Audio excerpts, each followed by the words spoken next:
Boycott తో BRS self goal. Palamuru Rangareddy నదీ జలాలపై చర్చకు దూరం.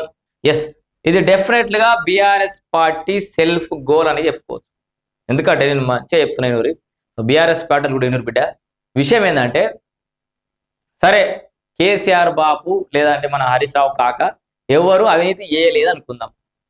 నీళ్ళ విషయంలో కనీసం అసెంబ్లీలో చర్చ చేయొచ్చు. కేసీఆర్ బాబు వచ్చి నేను ఆల్రెడీ పడగొడతా, ఉడగొడతా, కలబడతా అనేది కథ చేసిపోయాడు. గంటన్నర సేపు ప్రెస్ మీట్ లో మాట్లాడాడు. కేసీఆర్ బాబు సాధన అయితే అందుకే డిప్యూటీ ఫ్లోర్ లీడర్ గా హరీష్ రావుకి అవకాశం ఇచ్చిండు. హరీష్ రావు చీల్చి చెండాడుతాడు అనుకుంది. కేసీఆర్ బాబుకు శాతం అయితే లేదన్నటోళ్ళు గంటన్నర ప్రెస్ మీట్ ఎట్లా పెట్టగలిగిండు? ఇక్కడ ఇంకొక ఆప్షన్ ఉంది.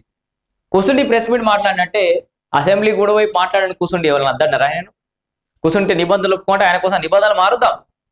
ఎందుకంటే తెలంగాణ కోసం కొట్లాడి అంటున్నాం. మాజీ ముఖ్యమంత్రి పెద్దబాబు ఆయన సీనియర్ సలహాలు అవసరం పడితే అని రాష్ట్ర ముఖ్యమంత్రి రేవంత్ రెడ్డి చెప్పిండు. కూర్చుండి మాట్లాడు.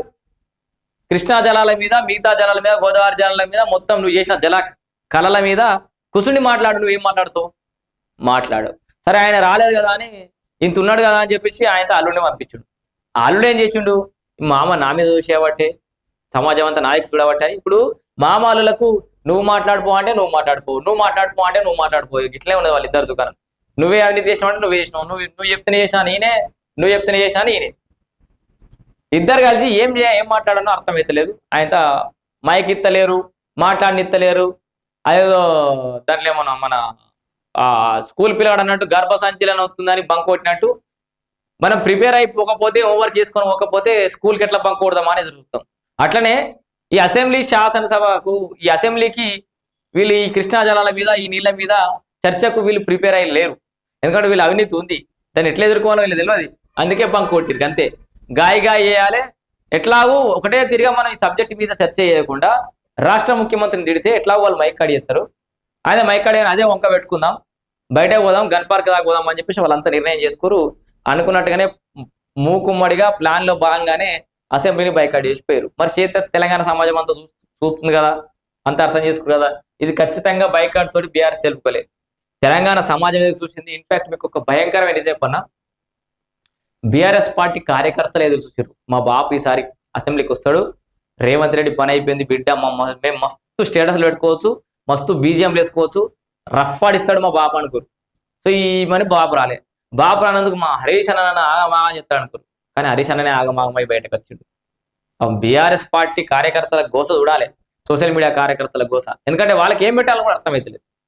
వీళ్ళు ఏమైనా ఎలగబెడితేనేమో పాపం వాళ్ళు ఏమైనా ప్రమోట్ చేసుకోవడానికి అవకాశం ఉంటుంది. సో ఆ అవకాశం లేకపోయేసరికి ఇక్కడ వీలు కాలేదు. ఇక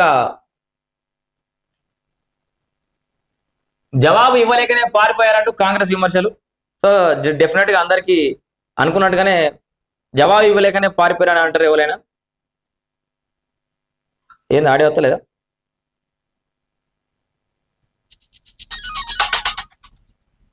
చెక్ చేసినామా లేవు? కాంగ్రెస్ విమర్శలు. సో డెఫినెట్ గా అందరికీ అనుకున్నట్టుగానే జవాబు ఇవ్వలేకనే పారిపోయారని అంటారు ఎవరైనా. సో ఒక ఆయన ఎవరు అసలు విషయం తెలుసా నీకు అని అంటుండు. అసలు విషయం అర్థమైపోతుంది. మొత్తం కొత్తగా విషయం తెలవాల్సిన అవసరం లేదు. నిజంగానే సమాధానం చెప్పేటోడు ఉంటే లొల్లి చేసినా గాయగా చేసినా మనం చెప్తాం. జర ఓపిక పడతాం. అవతలోడు బాగా గాయగాయ ఉడుతుండు, పంచాయతీలో పోతూ లేకపోతే కోట్లాట అవుతుంది.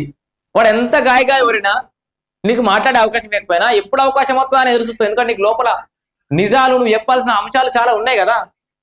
నువ్వే దోషమని సమాజం అనుకుంటుంది కదా. మరి వాళ్ళకి సమాధానం చెప్పేదాకా నువ్వు ఓపిక పట్టాలి కదా.